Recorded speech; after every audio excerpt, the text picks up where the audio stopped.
मोक्षमार्गदाता नमो राजचंद्र प्रभुसार उर्वशी सम उरे वसो सदा परम आधार। जेणे जाण्यो खरो आत्मा आत्माने अन्यन्यने अक्षय पूर्ण ज्ञानिते सिद्धने धन्य धन्य छे। अज्ञानतिमिरान्धनां ज्ञानाञ्जनशलाकया चक्षुरुन्मीलितं येन तस्मै श्रीगुरवे नमः। सत्श्रोतने नमस्कार, असीम उपकारी आत्माने नमस्कार, तारक त्रिपुटीने नमस्कार, महावित्रोने नमस्कार, महाविત્રો સમાન મુરબ્બીઓ મુમુક્ષોને નમસ્કાર। પરમ કૃપાળુ દેવ પ્રણીત વચનામૃતજી પત્રાંક 652 મુંબઈ કારતક સુદ 30 સોમ વિક્રમ સંવત 1952 તારીખ 21/10/1895। પરમ ઉપકારી પરમ પૂજ્ય પ્રભુશ્રીજી પર લખાયેલી પ્રસ્તુત પત્ર પ્રસાદી છે।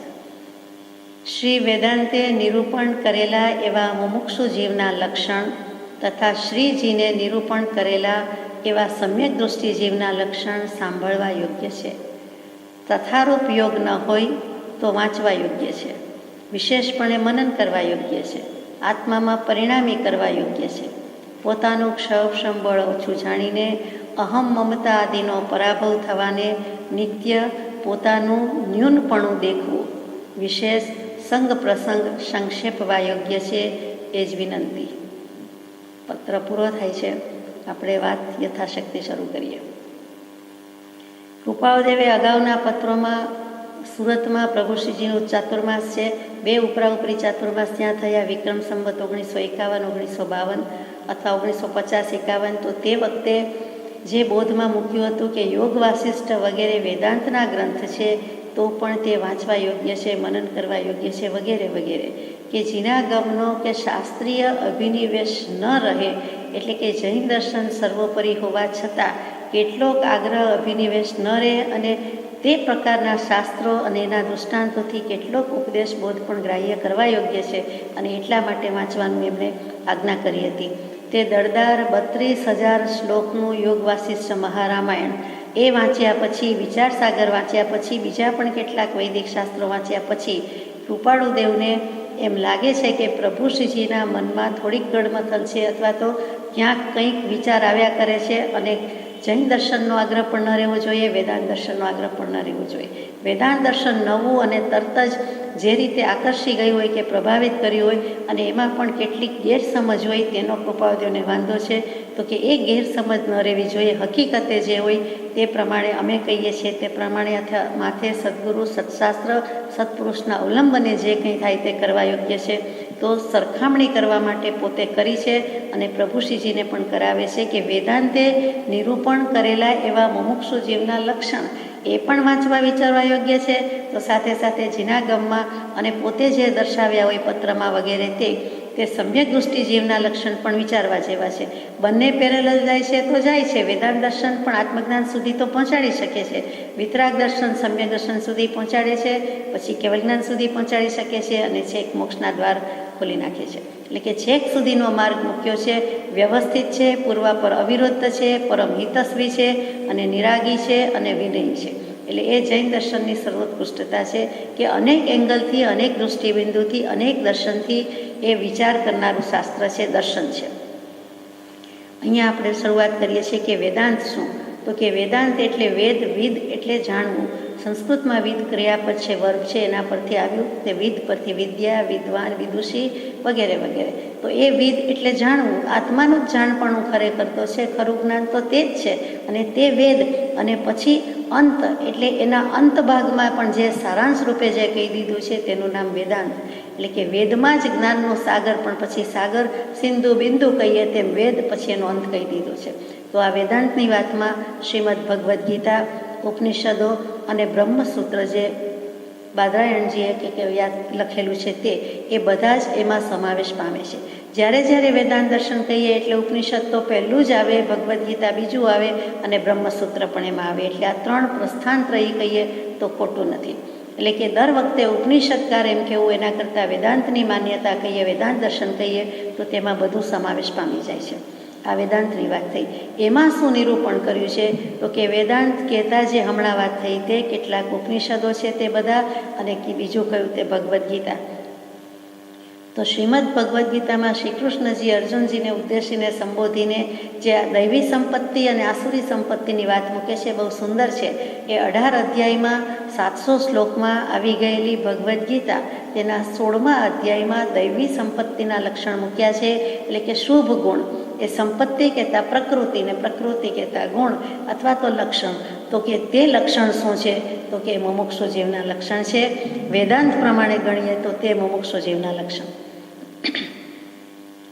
એ 18મા અધ્યાયના જે લક્ષણ મૂક્યા છે તે બહુ ટૂંકમાં લઈએ તો લગભગ 26 લક્ષણ મૂક્યા છે. તેમાં પહેલું જ મૂક્યું છે અભય. ભય રહિતપણું, કોઈથી પણ ભય ન પામવો તે. જો આપણે મુમુક્ષુના અને સમ્યક દૃષ્ટિના લક્ષણનો વિચાર કરીએ છીએ, અહીંયા મુમુક્ષુ શબ્દ છે તો મુમુક્ષુ શબ્દ એટલે શું તે પણ વિચારવું જોઈએ કે સ્વ આત્માનમ દ્વૈત બંધ ઉન્મુક્તમ ઈચ્છું.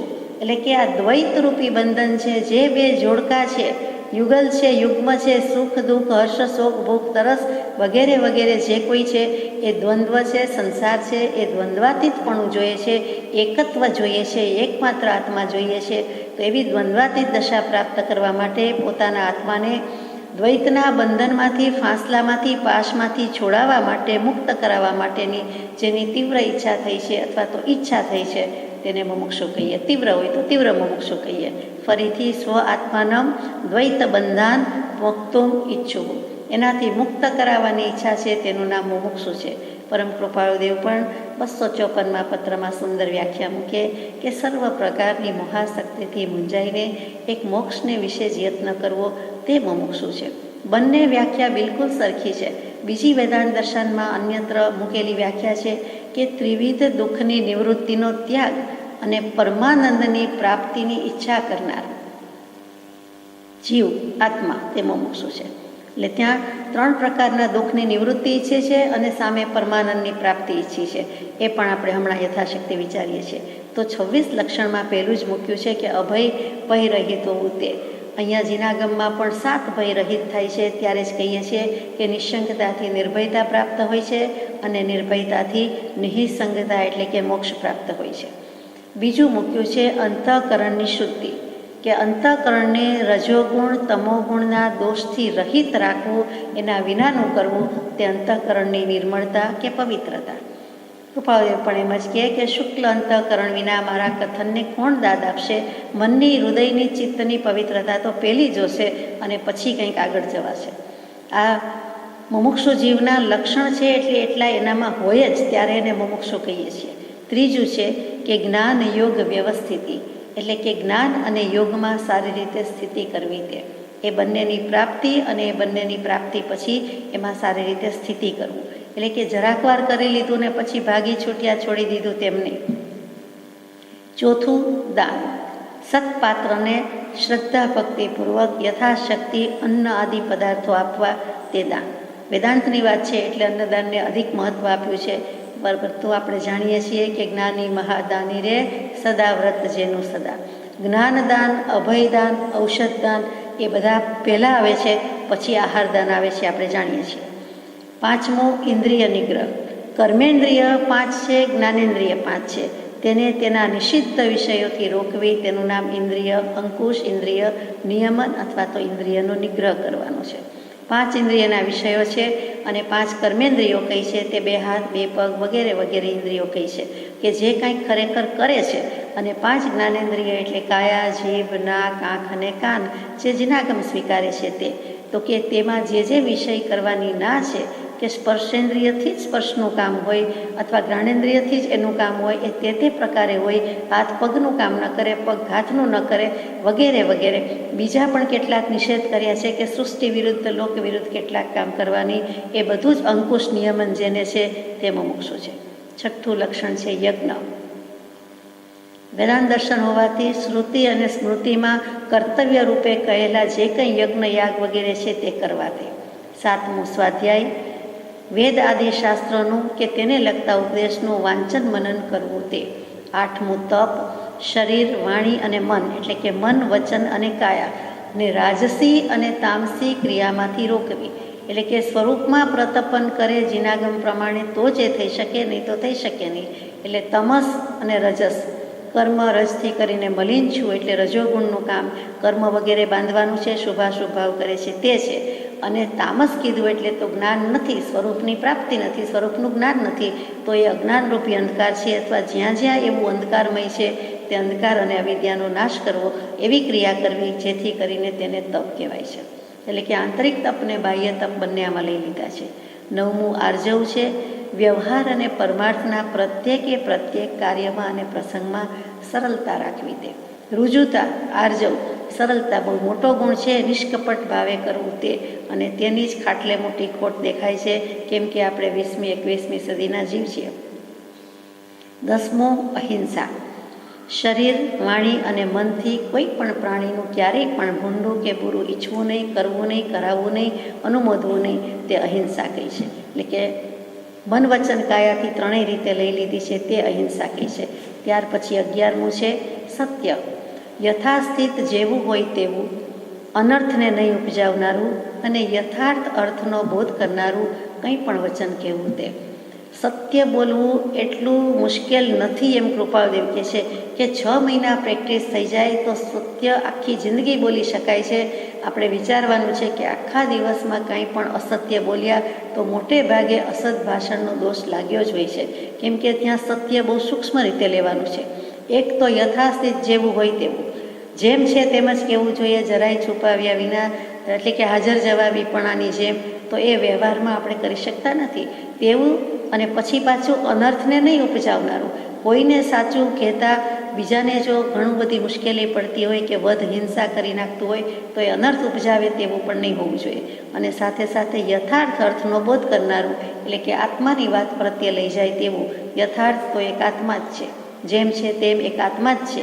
યથા as it is, really real, તે યથાર્થ અર્થ, તો કે તેવું કંઈક વચન કહેવું તે. 12મું છે અક્રોધ, કોઈ દિવસ કોઈ જીવે ક્રોધ કરાય નહીં, પણ સમજતા નથી. એટલે મુમુક્ષુ જીવે કે સમ્યક દૃષ્ટિ જીવે તો કરાય જ નહીં, સવાલ જ નથી. અનિષ્ટની પ્રાપ્તિથી ઉપજેલા પરિતાપને રોકવો. માનો કે કંઈક ઈચ્છવા યોગ્યની બદલે અનઈચ્છવા યોગ્ય કોઈએ કર્યું અને તેવી કંઈક પ્રાપ્તિ થઈ, તેવા પ્રસંગ ઊભા થયા, તેવી પરિસ્થિતિ નિર્માણ થઈ, તેવા પાત્ર સાથે ડીલ કરવાનું આવ્યું, તો જે પરિતાપ થાય છે ત્યાં પરિતાપ શબ્દ મૂક્યો છે, એને રોકવો. અને વેર વગેરેની વૃત્તિ રાખવી નહીં, એટલે કે આવી જાય તો પણ તત્ક્ષણ વાળી લેવી, રોકી દેવી, તેનું નામ અક્રોધપણું છે. 13મું ત્યાગ, કનક, કાંતા ઇત્યાદિકમાં રાગ રહિતપણું રાખવું, એટલે કે અદીનતા રાખવી, અપરિગ્રહ વૃત્તિ રાખવી, તેનું નામ ત્યાગ. એક કનક રૂકામિની દો મોટી તલવાર, ઉઠ્યો થો જીન ભજન કુ બીચ મેં લીયો માર. જ્યાં જીન ભજન કરવા માટે કે કંઈક ભક્તિ ધર્મ ધ્યાન કરવા માટે પ્રયાસ કરીએ છીએ, ઉત્સુકતા થાય છે, ત્યાં જ એક કનક એટલે પરિગ્રહ વૃત્તિ રોકી રાખે છે. માત્ર કનક એટલે સોનું નથી, આપણે જાણીએ છીએ. કોઈને કોઈ પ્રકારનો પરિગ્રહ, કે હું વ્યવસાય કરું, કે હું નોકરી કરું, કે હું પાર્ટ ટાઈમ બીજો બિઝનેસ કરું, કે વધારે કરું, કે એક પથારામાંથી 2-5 કરવા વગેરે વગેરે, એ આપણી પરિગ્રહ બુદ્ધિ છે. એવી જ રીતે નાનું ઘર મોટું ઘર પરિગ્રહ બુદ્ધિ છે, આપણે જાણીએ છીએ. તો કે એવી કનક અને સાથે સાથે કાંતા કહેતા કામિની કહેતા સ્ત્રી, આ સઘળા સંસારની રમણી નાયક રૂપ, એ ત્યાગ્યું બધું કેવળ શોક સ્વરૂપ. તો એ બંનેમાં રાગ રહિતપણું, જે પૂર્વ પ્રારબ્ધ સંચિત લઈને કર્મ આવ્યા છીએ તે પ્રમાણે દેહાદિક સગા સંબંધી થઈ ગયા છે, એ પૂર્વનો જ પ્રતિબંધ હતો. પરંતુ વર્તમાનમાં રાગ રહિતતા રહેવું, કે નિષ્કામ ભાવે કરવું, બને એટલું અસંગ અને અલિપ્ત ભાવે કરવું, અદીનપણે કરવું, એ આપણા હાથની વાત છે. વિવશતાથી, લાચારતાથી, નિરૂપાયતાથી નહીં, પરંતુ અદીનતા. એટલે કે શબ્દ કેવો સુંદર મૂક્યો કે જાણે કે મારે બુદ્ધિ રાખવાની નથી તો પણ હું ગરીબડો નથી, દીન નથી, અદીનતા ભાવ છે, એ અદીનતા રાખવી તે.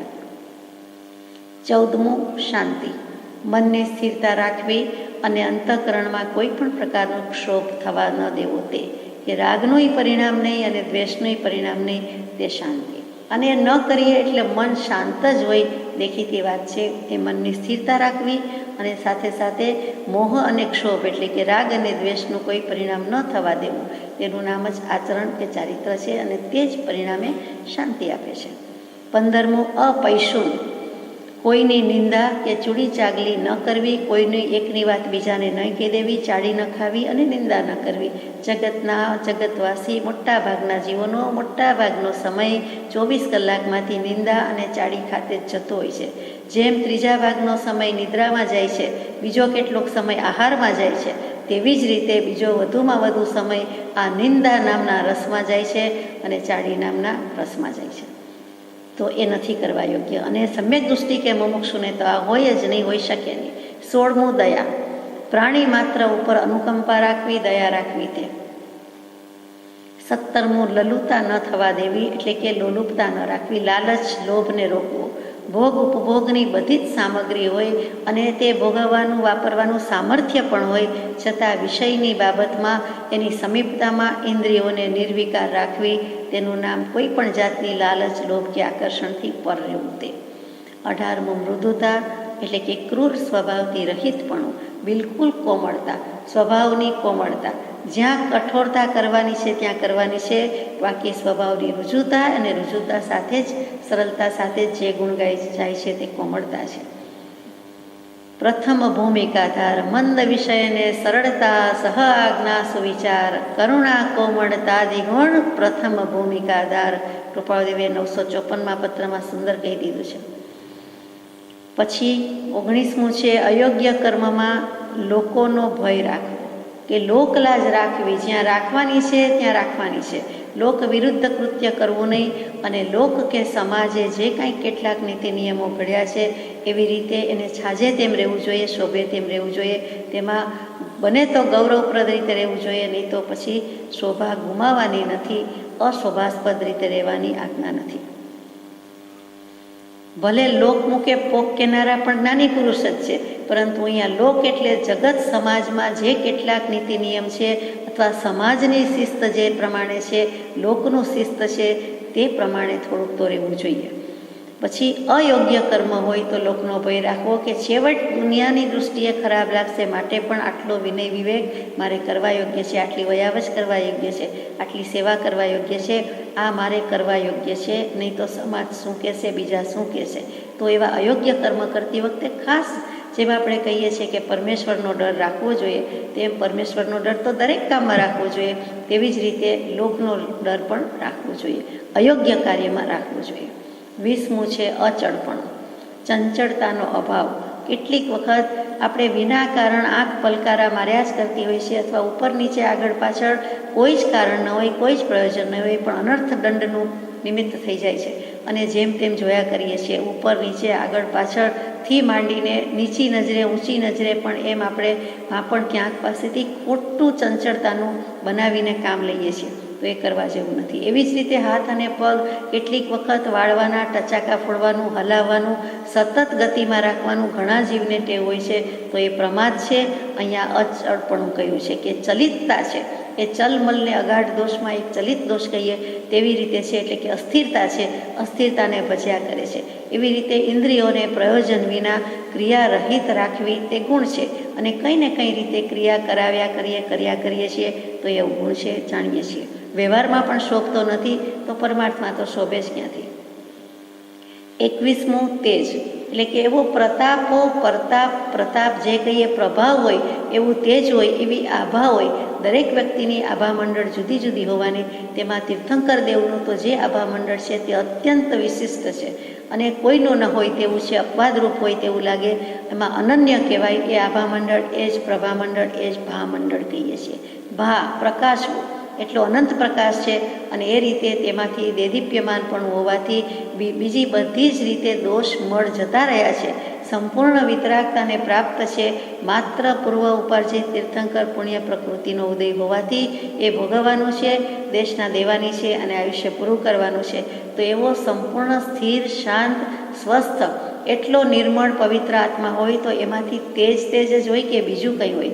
તો કે સૂર્યની પણ જો એટલી આભા કે તેજ હોય તો આ તો કે જ્ઞાનરૂપી ભાસ્કર સૂર્ય પ્રાપ્ત થઈ ગયો છે, તો એ તેજની તો વાત જ શી કરવી?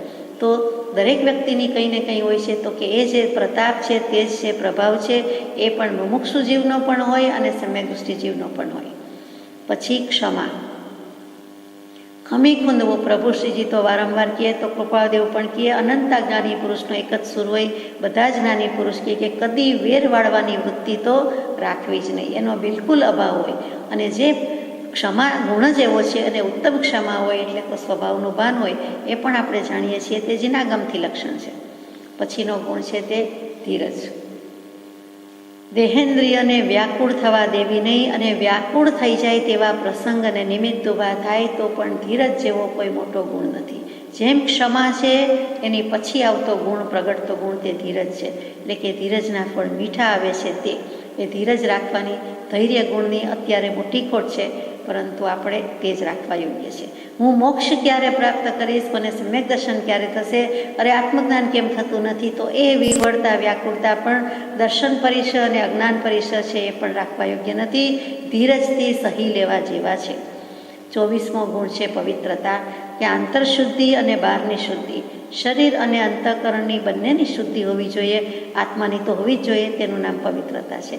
આત્મા જેવો કોઈ દેવ નથી. આત્મા પવિત્રમાં પવિત્ર તત્વ છે, અનન્ય તત્વ છે, પરંતુ એને દેહનો વળગાડ છે, દેહની વર્ગણા સાથે છે, એટલા માટે એને અશરીર અથવા તો અપવિત્ર શરીર એમ કહેવું પડે છે. તો ત્યાં આંતરશુદ્ધિની જરૂર છે, બાહ્ય શુદ્ધિની જરૂર છે. અને છેવટે જો કહીએ તો એક અદ્રોહ છે. 25મો અદ્રોહ. કોઈનો પણ દ્રોહ કરવા યોગ્ય નથી, એટલે કે કોઈનું પણ બુરું ચિંતવવા જેવું નથી. જ્ઞાની ન હોય અને જ્ઞાની કેવડાવીએ, જ્ઞાનીનો ડોળ કે ઢંગ કે દેખાવ કરીએ તો એ જ્ઞાની પુરુષનો દ્રોહ છે. આત્મસિદ્ધિજીમાં ચોખ્ખું લખી દીધું છે. અહીંયા તો એક મુમુક્ષુ એ બીજા મુમુક્ષુ, કે એક સમ્યક દૃષ્ટિએ બીજા સમ્યક દૃષ્ટિ, અગર તો જે પણ કોઈ જીવ છે તે મુમુક્ષુ કે અમુમુક્ષુ, સમ્યક દૃષ્ટિ કે અસમ્યક દૃષ્ટિ, કોઈનાય પ્રત્યે દ્રોહ કરવા યોગ્ય નથી. કોઈનું બુરું ભૂંડું ઈચ્છવાનું હોઈ શકે જ નહીં. અને છેલ્લો ગુણામાં મૂક્યો છે તે અત્યંત પૂજ્યપણાની ભાવનાથી રહિત પણ. પોતે અત્યંત પૂજ્ય કક્ષાએ આવી ગયા હોય તેમ પછી તેવી ભાવ કે ભાવના રાખતા નથી. બિલકુલ અભાવ છે, કોઈ ફેર પડતો નથી. કોઈ વંદન કરે કે ન કરે, કોઈ વંદે કે નિંદે, કોઈ ઘણા નમસ્કાર કરે કે સહેજ પણ ન કરે, કોઈ અભિવાદન પણ ન કરે, તો પણ તેનું કોઈ જ ખેદ નથી, તેનો કોઈ વિભાવ પર પરિવર્તન થતું નથી. આ માન આપે છે, આ માન આપતા નથી, એવું રાખવા જેવું નથી. તો મુમુક્ષુ કે સમ્યક દૃષ્ટિ આવું રાખી શકે જ નહીં. આ દૈવી સંપત્તિ અથવા તો આ શુભ ગુણની વાત આપણે બહુ જ ટૂંકમાં અહીંયા યથાશક્તિ પૂરી કરીએ છીએ. ત્યાર પછી જે કહ્યું હતું કે ત્રિવિધ દુઃખથી વિરમી જવું છે, તો એ ત્રિવિધ દુઃખ શું છે? તો કે આધિદૈવિક, આધિભૌતિક અને આધ્યાત્મિક દુઃખ. કોઈ પણ વેદાંત દર્શનમાં કે હિન્દુ ધર્મમાં આ 3 પ્રકારના દુઃખ મૂક્યા છે. સામાન્યપણે આપણે ત્રિવિધ તાપ કહીએ ત્યારે આધિ, વ્યાધિ અને ઉપાધિ એમ કહીએ છીએ, જે બધાને માન્ય છે. અહીંયા દુઃખની જ વાત આવે છે તો દુઃખના પ્રકાર મૂક્યા છે, મુખ્ય 3 પ્રકાર મૂક્યા. એમાં પહેલું મૂક્યું છે કે આધિદૈવિક. આધિદૈવિક શબ્દ જ સૂચવે છે કે દૈવ વશાત, નસીબ જોગે, પ્રારબ્ધ વશાત કંઈક એવું નિર્માણ થયું હશે વિધિ વશાત, તો એ પ્રમાણે થાય છે. જેમ કે ભયંકર રોગચાળો ફાટી નીકળે, આખી દુનિયામાં, આખા દેશમાં ફાટી નીકળે, એવી જ રીતે દુષ્કાળ પડે, એવી જ રીતે સુનામી થાય, એવી રીતે ધરતીકંપ થાય, એવી રીતે કોઈક ભયંકર રોગ આવે, એવી જ રીતે ટાઢ તાવ એટલે કે ભયંકર ઠંડી પડે, કદી ન પડી હોય તેવી અભૂતપૂર્વ કહેવાય તે આપણા જીવનકાળમાં 25, 50, 500 વર્ષમાં ક્યારેય ન હોય એવું પડે. અને એ રેકોર્ડ રાખનારા દેશને પણ કહેવું પડે કે આ પ્રમાણે આવી ઠંડી 100 વર્ષમાં પડી નથી, કે આવી ગરમી 100 વર્ષમાં પડી નથી, વગેરે વગેરે. એવી જ રીતે ભૂત પ્રેતનું કોઈક ભવના સંજોગમાં ક્યારેક કોઈકને હેરાન કરવાનું આવે તો તે બની જાય તો એ પણ આધિદૈવિક દુઃખ છે. ટૂંકમાં આપણા બસની વાત નથી. અચાનક બધી ઉપાધિ આવી પડે છે, તે છે તેને ઉપાધિમાં લઈ ગયા છીએ. આધિ વ્યાધિ ઉપાધિમાં ઉપાધિ ખાતે આ બધું આવે તે દુઃખ આધિદૈવિક છે, એટલે કે દૈવ નિર્મિત છે, દૈવ ઉપાર્જિત છે. બીજું છે આધિભૌતિક દુઃખ, કે ચોર આવે, દેખીતી નજરે દેખાય, બીજાના જોયા હોય, આપણે આપણા ઘરમાં કે આજુબાજુ જોયા હોય તો પણ ખાસ કાંઈ કરી શકીએ નહીં, તો એ આદિ ભૌતિક દુઃખ છે. ચોર, પછી સાપ નીકળી આવે, અચાનક ગમે ત્યાંથી નીકળી આવે, કે કોઈ ઝાડ પર નજર પડીને લટકતો દેખાય, અથવા તો ઘરમાંથી ક્યાંય નીકળે કે ખેતરમાંથી નીકળે, ચાલતા હોઈને નીકળે, તો એ સાપનું પણ દુઃખ છે એ વખતે. અને સિંહ અને વાઘ, ક્યાંકથી ગાંડો હાથી હોય, મદોન્મત્ત હાથી પહેલાં તો બહુ જ ચાલ્યા આવતા ગામમાં, શહેરમાં, જંગલમાંથી, તો એ પ્રમાણે હોય. કોઈ વખત ઈડરગીરી જેવામાં સિંહ કે વાઘ સામા મળી જાય, વાઘ તો આજે પણ મળી જાય છે, ચિત્તા વાઘ વગેરે, તો એ આધિભૌતિક દુઃખ છે. તે વખતે શું થાય, કેમ થાય, એનો ભય પણ છે.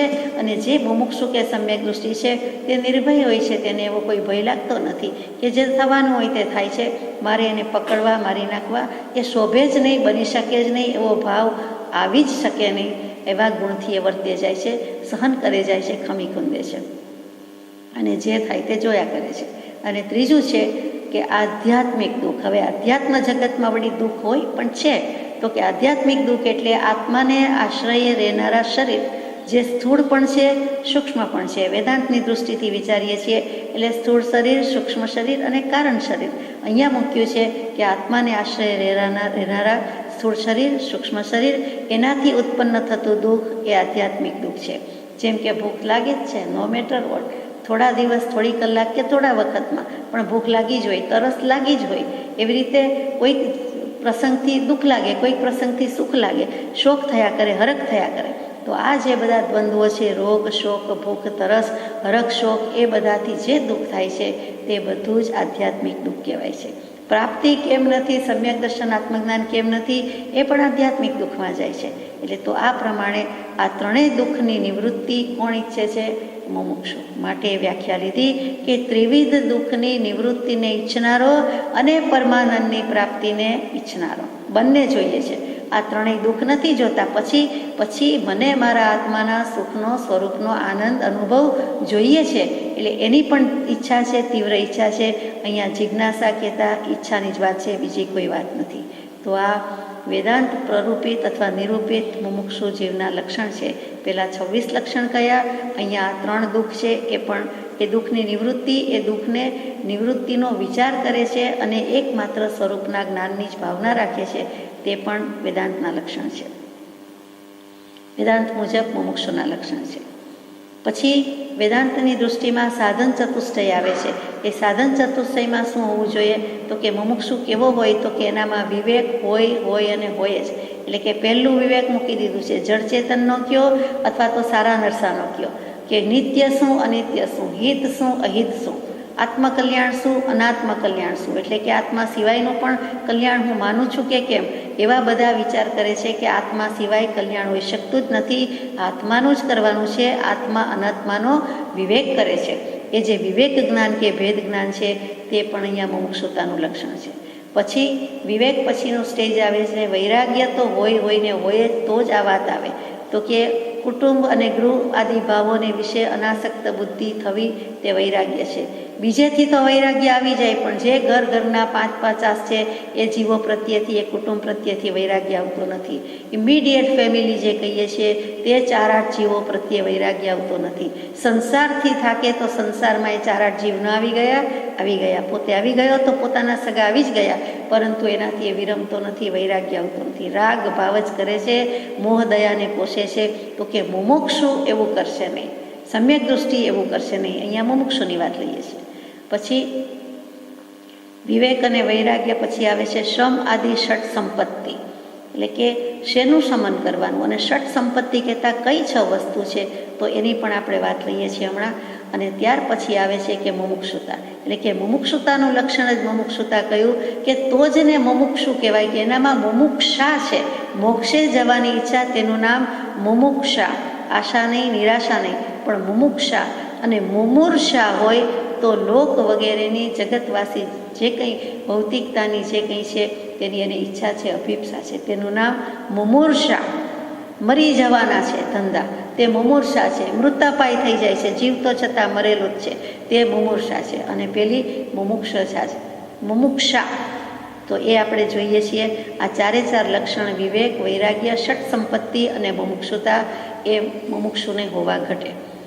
ત્યાર પછી વાત મૂકી કે એની પાસે કોઈ શ્રોત્રિય અને બ્રહ્મનિષ્ઠ ગુરુનું શરણું હોવું જોઈએ. સદગુરુ શ્રોત્રિય બ્રહ્મનિષ્ઠ શુદ્ધ સેવાથી શુદ્ધ જ્ઞાન થશે. અવર ઉપાસન કોટી કરો પણ શ્રી હરિથી નહીં હેત થશે. હમણાં જ આપણે એક પુષ્પ ગાયું જેનો રાગ છે તે. તો બ્રહ્મનિષ્ઠ ગુરુ હોય અને સાથે સાથે શ્રોત્રિય હોય, એટલે કે અપૂર્વ વાણી પરમ શ્રોત સદગુરુ લક્ષણ યોગ્ય. એની વાણી જ અપૂર્વ હોય, એનામાં શ્રુત જ્ઞાન હોય અને શ્રુત જ્ઞાનનો સમુદ્ર પી ગયા હોય, ઘોલન કરી ગયા હોય તેવા શ્રોત્રિય હોય. બહુશ્રુત વિદ્વાન પંડિત જે કયો તે હોય, શાસ્ત્રોના અધ્યયનના અભ્યાસી હોય, પોતે જે કહેતા હોય તેને શાસ્ત્રોને સાક્ષી પૂરવી પડે એવા કૃપાળુદેવ જેવા પણ કોઈ હોય તો કે બ્રહ્મનિષ્ઠ ગુરુ. અને પછી શ્રોત્રિય અને એને બ્રહ્મનિષ્ઠ, એટલે સ્વરૂપમાં બ્રહ્મમાં આત્મામાં નિષ્ઠા છે, સ્થાપી દીધી છે, સંપૂર્ણ શ્રદ્ધા છે, પોતાને પામેલા હોવાથી શ્રદ્ધા છે તેવા ગુરુ તો કેવા શ્રોત્રિય, એને બ્રહ્મનિષ્ઠ કહેવાય. કે બ્રહ્મલીનની પણ બ્રહ્મની નિષ્ઠા, એકમાત્ર આત્મા માટે જીવતા હોય એટલું જ નહીં, પણ તત્વજ્ઞાન કે આત્મજ્ઞાન કે સમ્યક દર્શનની પ્રાપ્તિ હોય, આત્માનો અનુભવ કરી ચૂક્યા હોય, પામેલો જ પમાડી શકે છે, એનું નામ બ્રહ્મનિષ્ઠ. આપણે તો સંત અને બ્રહ્મનિષ્ઠ, ધ્યાન અને યોગ શબ્દો સસ્તા કરી નાખ્યા છે. તેમ નહીં, અત્યારે દેખાય છે તેમ નહીં, અત્યારે માન્યા છે તેમ નહીં, પણ સાચા શ્રોત્રિય અને બ્રહ્મનિષ્ઠ ગુરુ અને ગુરુના વચનમાં દૃઢ શ્રદ્ધા.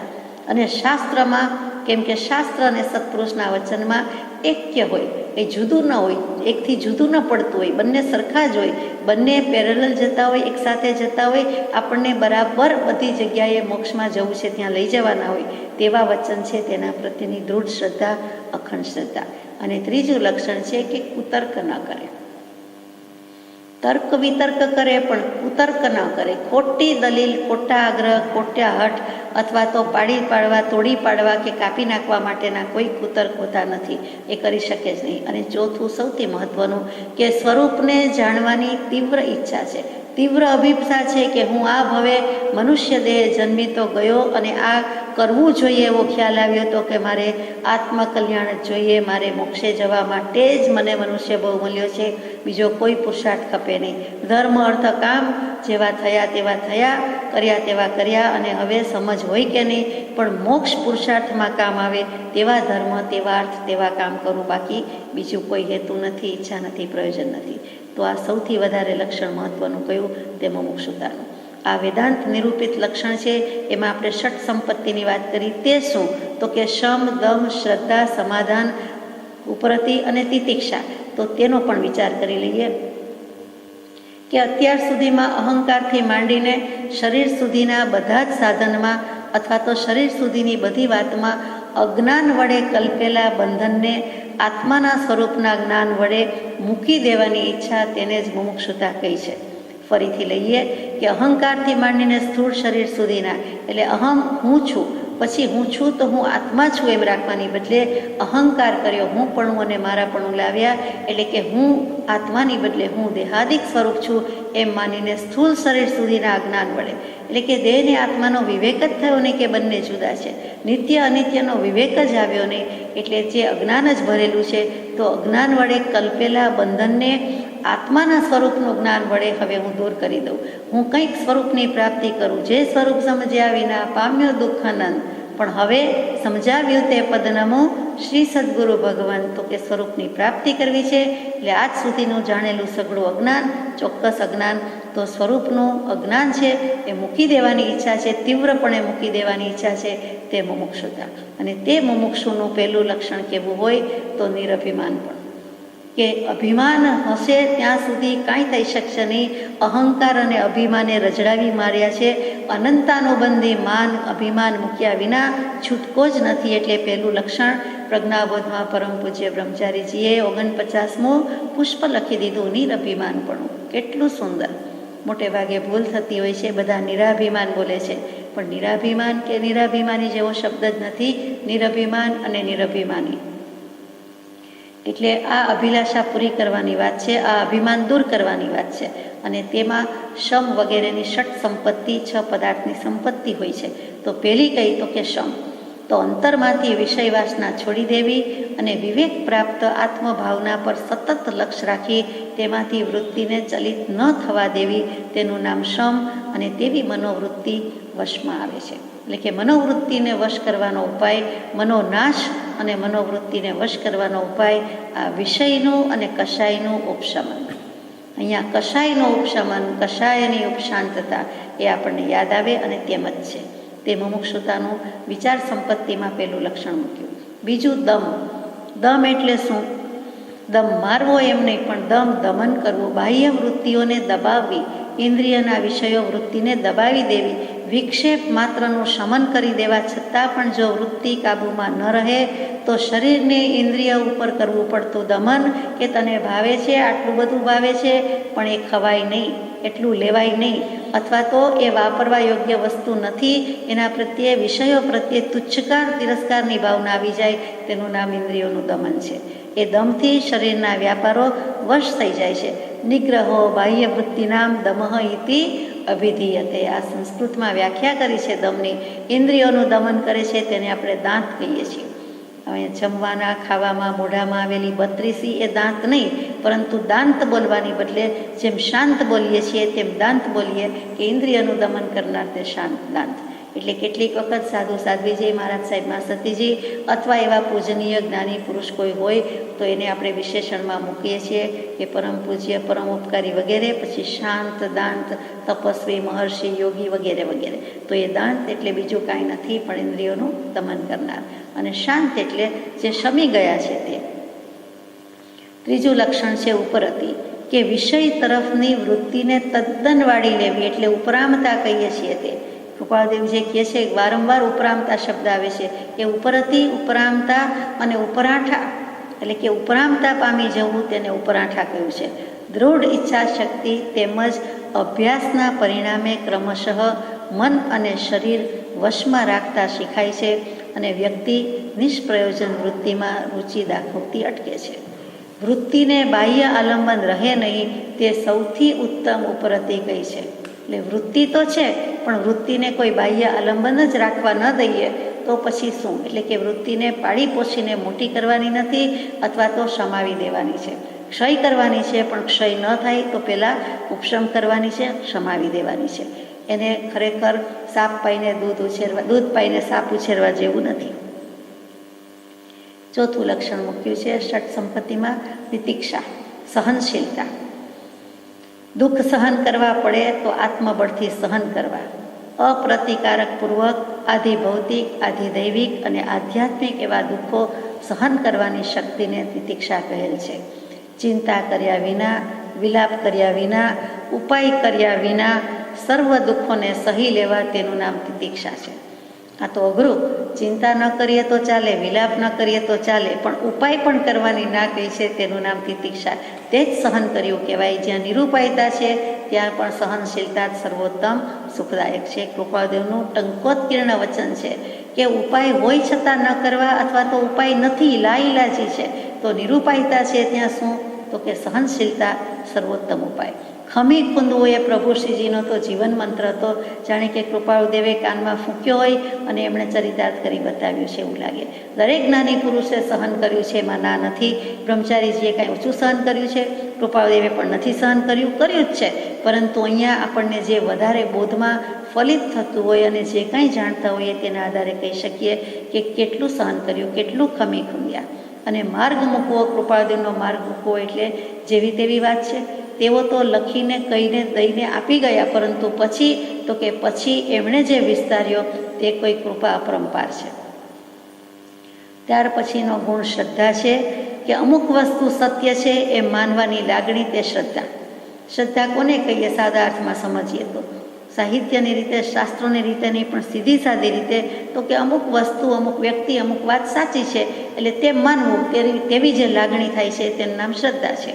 તો શ્રદ્ધા ખરેખર બુદ્ધિનો ધર્મ નથી, તર્કનો ધર્મ નથી. બુદ્ધિ જો હશે તો શંકા, વાદ, વિવાદ, તર્ક લાવશે અને કલ્પના જલ્પનામાંથી પાર જ નહીં આવીએ.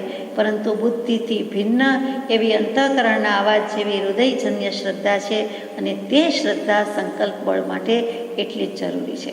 તેના બે પ્રકાર મૂક્યા. એક આત્મશ્રદ્ધા એટલે કે સેલ્ફ કોન્ફિડન્સ કહીએ, આત્માની પ્રતીતિ કહીએ તે, અને બીજી સદગુરુ અને સત્શાસ્ત્ર તેના પરની શ્રદ્ધા છે. અને આ શ્રદ્ધા પણ વિવેક વિના આવી શકતી નથી. એટલે આત્મા અનાત્માનો, અનિત્ય નિત્યનો, સુખ દુઃખનો વિવેક તો કરવો જ પડશે, તો જ આ શ્રદ્ધા જન્મી શકે. અને મુમુક્ષુને તો આ શ્રદ્ધા હોવી ઘટે એના લક્ષણ કયા છે? ત્યાર પછીનું મૂક્યું છે છઠ્ઠું કે સમાધાન. આપણે હંમેશા સમાધાન શબ્દ લૌકિક વ્યવહારિક અર્થમાં વાપરતા આવ્યા છીએ કે બે વ્યક્તિ કે બે વાત વચ્ચે જાણે કે લવાદ નિમ્યા અથવા તો કોઈક શંકાનું નિવારણ થઈ ગયું, સમાધાન થઈ ગયું, એટલે કે ત્યાં વાત પૂરી થઈ ગઈ, એટલે નિવારણ થઈ ગયું એમ કહીએ. અહીંયા સમાધાન શું છે? તો કે વૃત્તિ માત્રનું પરમ લક્ષ્ય જે પરમાત્મા, કોઈ પણ પરમાત્મા, શુદ્ધાત્મા, એમાં ચિત્તની સ્થાપના કરવી, તેનું નામ સમાધાન. વૃત્તિ માત્રનું બ્રહ્મમયત્વ થઈ જવું, આત્મત્વ અનુભવવું, તેનું નામ સમાધાન કહ્યું. ક્યારે કહેવાય? તો કે પાંચે ઉત્તરથી થયું સમાધાન સર્વાંગ, સમજુ મોક્ષ ઉપાય તો ઉદય ઉદય સદભાગ્ય. પાંચ ઉત્તરથી ભગવાન મને સમાધાન થઈ ગયું છે. કયા પાંચ? આત્મા છે, આત્મા નિત્ય છે, આત્મા કર્તા છે, આત્મા ભોગતા છે અને મોક્ષ છે. આ પાંચ પદની મને શ્રદ્ધા થઈ ગઈ, મને સમાધાન થઈ ગયું છે. એટલે હવે મોક્ષનો ઉપાય જે બતાવ્યો છે, ત્યાગ, વૈરાગ્ય, ભક્તિ ઇત્યાદિ સાધન અથવા જ્ઞાન, દર્શન, સંયમ વગેરે સાધન, તો એમાં હવે હું સ્થિરતા કરી શકીશ. એમાં હવે મારું મન ચિત્ત એકાગ્ર થશે. બધેથી વૃત્તિ વાળી લીધી છે, વિજાતીય વૃત્તિ વાળી લીધી છે. હવે સજાતીય વૃત્તિ, હું આત્મા છું અને મારા આત્મભાવમાં, મારા આત્માની વૃત્તિમાં હું સ્થિર થઈ શકીશ. તે ભાવ છે, તેનું નામ સમાધાન છે. એટલે કે જ્ઞેય વસ્તુમાં ચિત્તને સારી પેઠે સ્થાપી દેવું, તેનું નામ સમાધાન. ત્યાં શાસ્ત્રોક્ત રીતે કહ્યું છે. હકીકતમાં આપણે સમજી શકીએ છીએ કે વ્યવહારથી જરાક જુદો અર્થ છે. તેનું નામ સમાધિ અને તેનું નામ સમાધાન છે. આ સમાધાન વસ્તુ જુદી છે.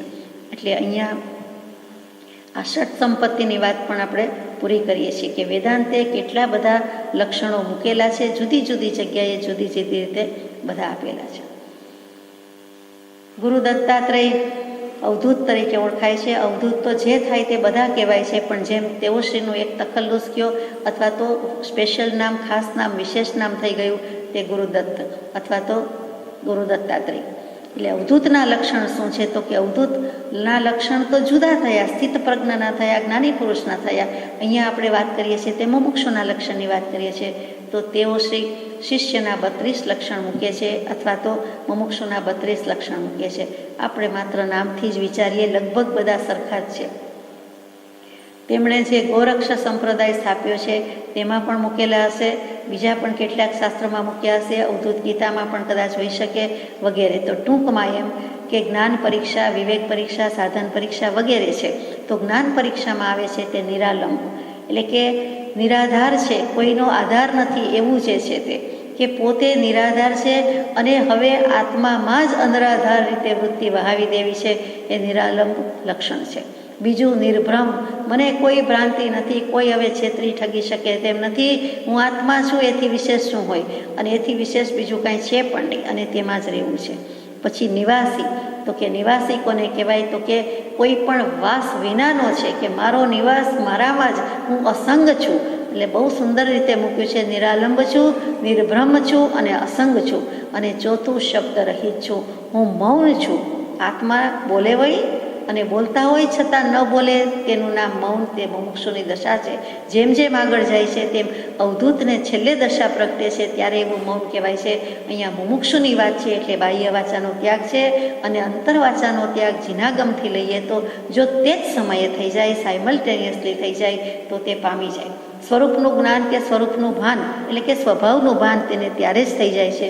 તો એ પણ મુમુક્ષુનું લક્ષણ છે. હવે મુમુક્ષુ કયો કે સમ્યક દૃષ્ટિ કયો, કેટલું સમાંતર જાય છે એ પણ વિચારવાનું છે.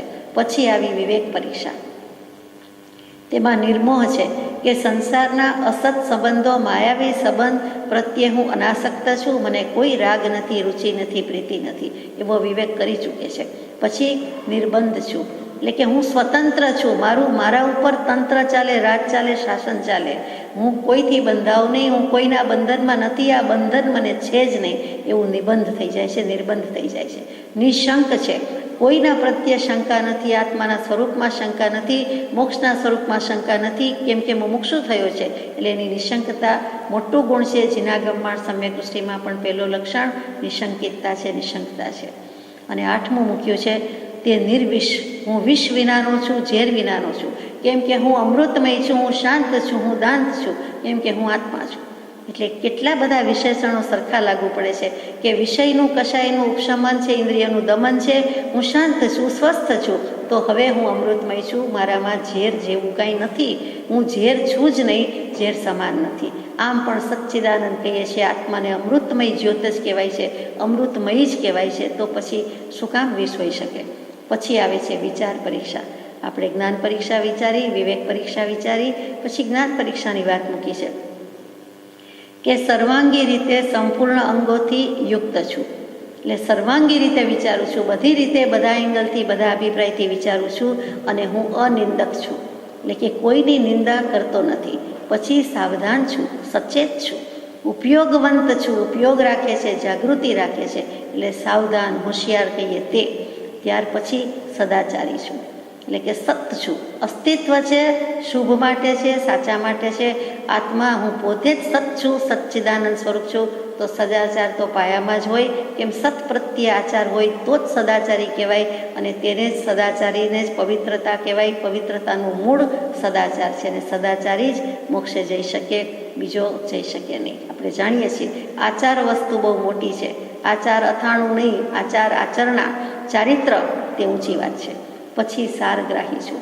જે કાંઈ સંસારમાં તો સાર છે જ નહીં, અસાર છે એમ કહેવા કરતાં પણ બધી રીતે, ખોટી રીતે બીજે જ લઈ જાય છે, એવડા માર્ગે જ લઈ જાય છે. સંસારમાં જ લઈ જાય છે, મોક્ષમાં લઈ જતો નથી. તો કે એમાં કોઈ સાર નથી, સારભૂત વસ્તુ જ નથી. તો હું સારગ્રાહી હોવાથી સંસારને ગ્રહણ કરતો નથી, મોક્ષ ભાવને ગ્રહણ કરું છું. મુક્ત ભાવ જ મારો સ્વભાવ છે.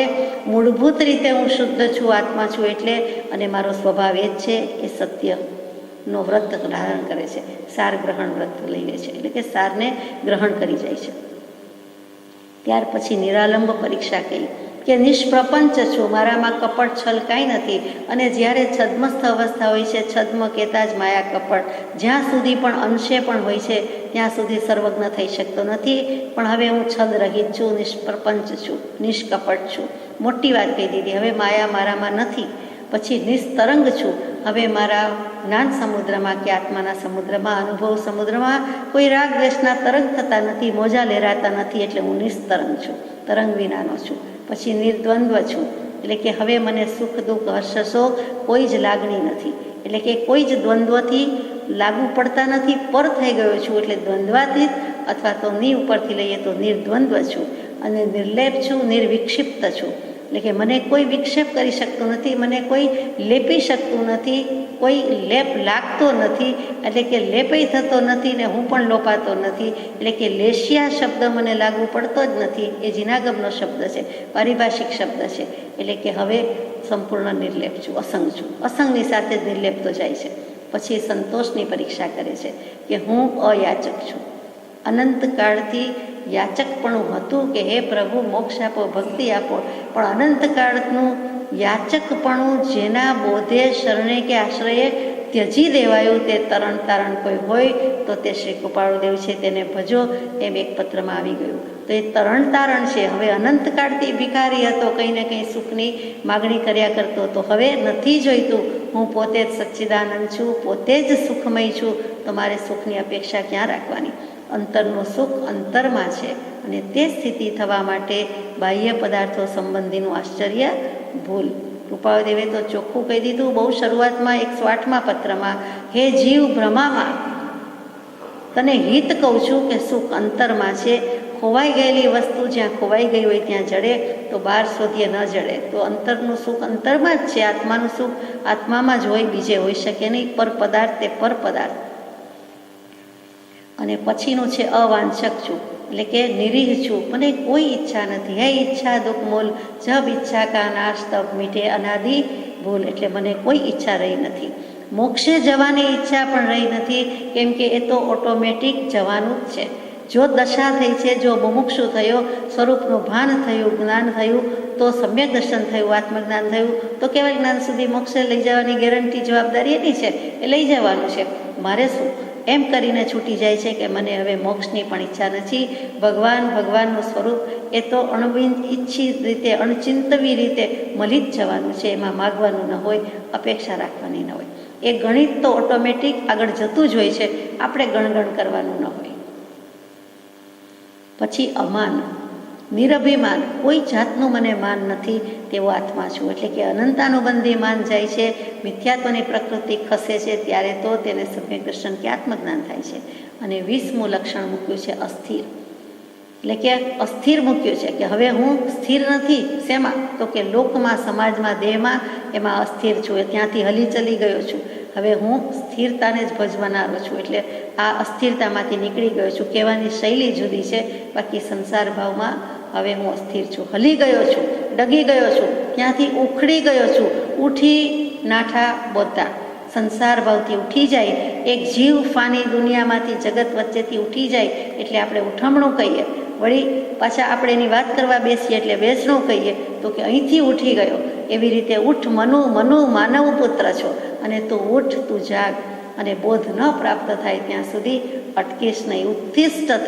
ઉત્તિષ્ઠત જાગ્રત પ્રાપ્ય વરાન નિબોધત. ઉઠો, જાગો, અને પ્રાપ્તિ ન થાય ત્યાં સુધી અટકો નહીં. એવો મજાનો બોધ ઉપનિષદકારે બોધ આપ્યો, પણ સ્વામી વિવેકાનંદજીએ એ સૂત્ર પ્રસિદ્ધ કર્યું. શીલની પરીક્ષા છેલ્લી છે કે 21મું કે શુચિ, પવિત્ર, હું પવિત્ર જ છું, આત્મા જ છું. અને 22મું સંયમી, કે આત્માનો નિગ્રહ છે, એટલે કે આત્માની મર્યાદામાં વર્તે છે. સંયમ, સમ્યક પ્રકારે હું મારી મર્યાદામાં, મારા નિયમમાં છું, આત્માના નિયમ મર્યાદામાં છું, એટલે સંયમી છું. અહીંયા દીક્ષા શબ્દ નથી, સંયમ છે. યમ નિયમ સંયમ આપ કયો, એમ સંયમી છું. પછી 23મું પાછું શાંત આવ્યું. એક ક્ષોભ રહિત છું, એટલે ગમે તે કાંકરો પથ્થરો ફેંકો પણ વલય નહીં થાય. પાણીમાં વલય થાય, તરંગ થાય, મારા આત્માના પાણીમાં કંઈ થશે નહીં. ક્ષોભ રહિત છું, એવો સ્થિર છું, એવો શાંત છું. પછી સહજ પરીક્ષા આવે છે 25મું, કે નિર્મળ છું, સુહૃદ છું, સારા હૃદયવાળો છું, પવિત્ર હૃદયવાળો છું. મારે હૃદય છે, હાર્ટ છે, પણ શુક્લ છે, પવિત્ર છે, નિર્મળ છે, એટલે સુહૃદ કહ્યું છે. પછી શીતલ છું, ઉદ્વેગ રહિત છું, અહીંયા ઠંડક જ છે, કોઈ ઉષ્ણતાને ભજતું નથી, જરાય પરિણામ અસ્વસ્થ થતા નથી, ઊંચા થતા નથી, એટલે શીતલ જ છું.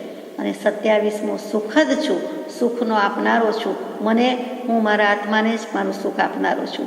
અને પછી સ્વભાવ સ્થિર છું, એટલે કે હું મારામાં જ, મારા ભાવમાં, આત્મભાવમાં જ સ્થિતિ કરું છું, સ્વસ્થ છું, સ્થિર છું.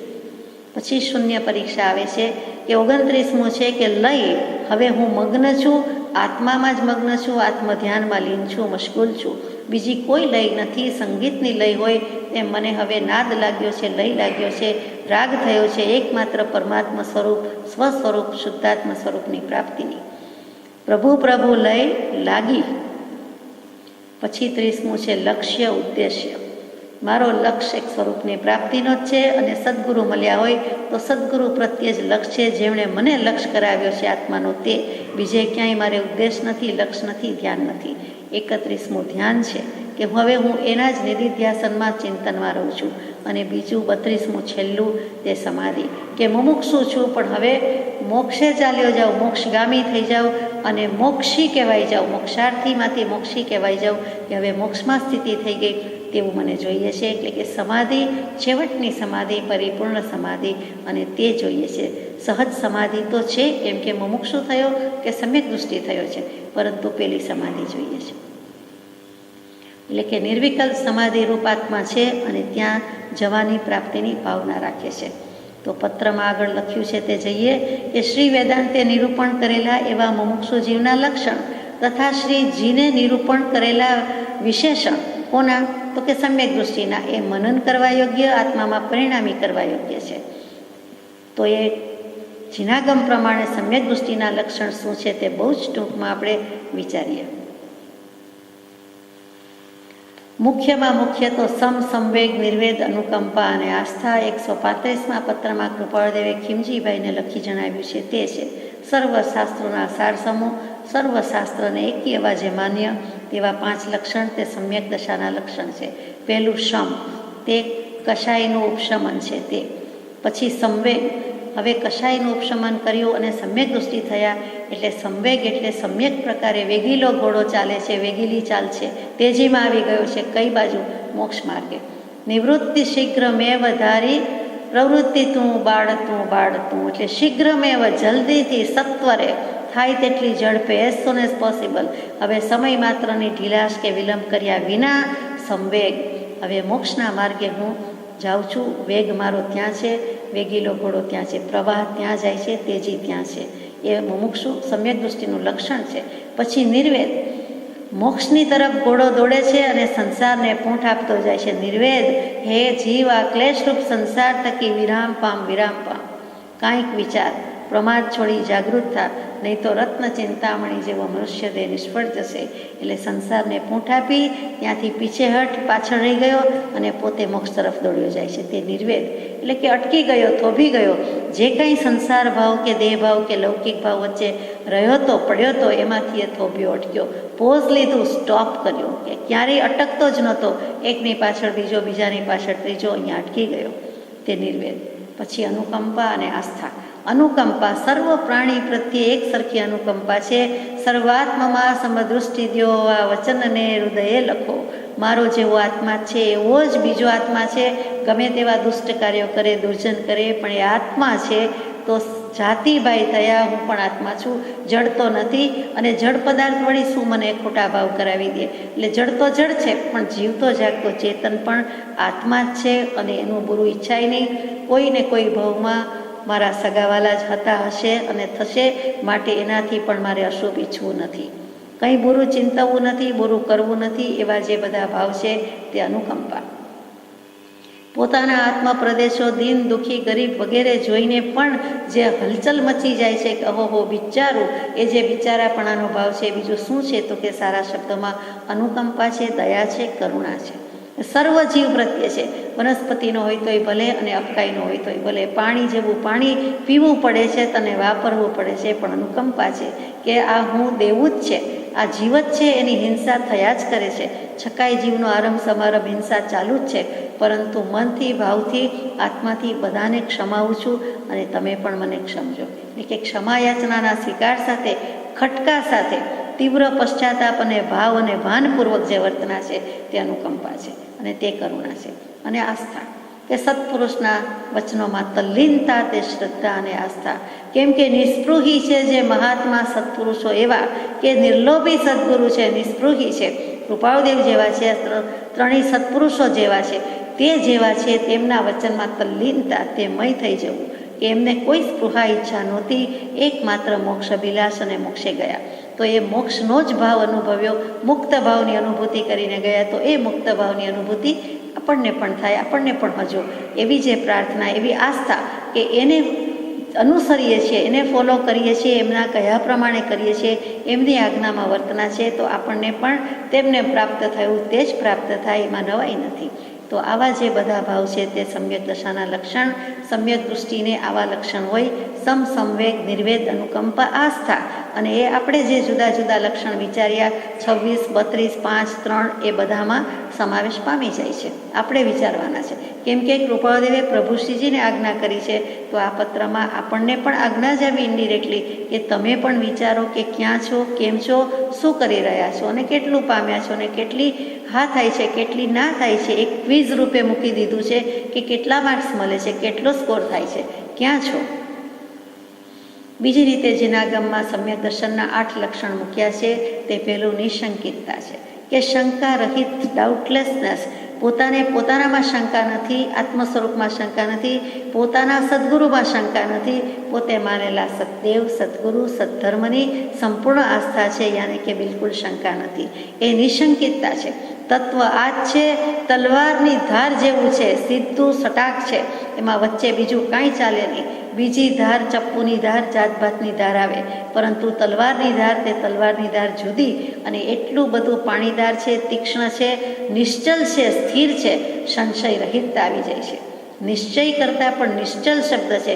ચલિત થાય તેવું નથી કે આત્માનું સ્વરૂપ, આત્માનું તત્વ આ જ છે, આમ જ છે, એ સિવાય બીજું હોઈ શકે નહીં, બીજો કોઈ હોઈ શકે નહીં. તો કે એ જે વાત છે તે નિશંકિતતા, અને એ જ સેલ્ફ કોન્ફિડન્સની વાત છે કે સ્વરૂપનું ભાન કરવું છે તો એ સ્વરૂપની પ્રાપ્તિ જ્યાંથી થાય તેના પ્રત્યે પણ નિશંકિતતા હોવી જોઈએ.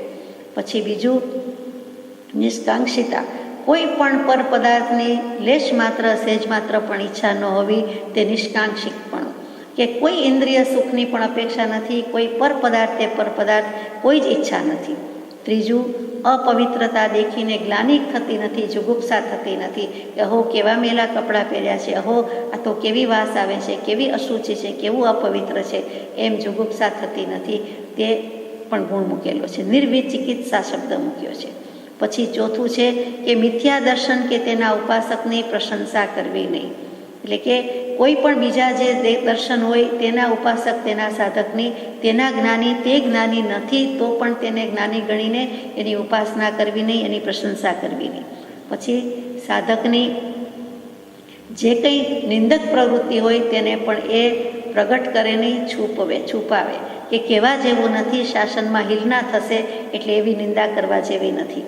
પછી જે કોઈ પતિત છે, પડી ગયા છે, તેને સ્થિર કરે છે, અને બીજા જે કોઈ સહૃદયી સધર્મી છે તેની વિનય સ્તુતિ સત્કાર સાધર્મિક વાત્સલ્ય છે એ પણ કરે છે. અને જૈન ધર્મનો મહિમા પ્રગટ કરે છે, એટલે કે પ્રભાવ અંગ પણ એટલું જ રહેલું છે. તો આ સમ્યક દૃષ્ટિના 8 લક્ષણ કયા, આ બધામાં સાર કે જ્ઞાતા દૃષ્ટાપણું કઈ રીતે એકમાત્ર અસંગપણું, એકમાત્ર ન્યારાપણું, અને તે જ મુખ્ય વાત છે અને તે જ કરી લેવા જેવું છે. એટલે અહીંયા 8 લક્ષણની વાત અને વેદાંત નિરૂપિત મુમુક્ષુના લક્ષણ લગભગ સમાંતર જાય છે, કેમ કે વેદાંત દર્શન પણ આત્મદર્શન સુધી તો લઈ જાય છે.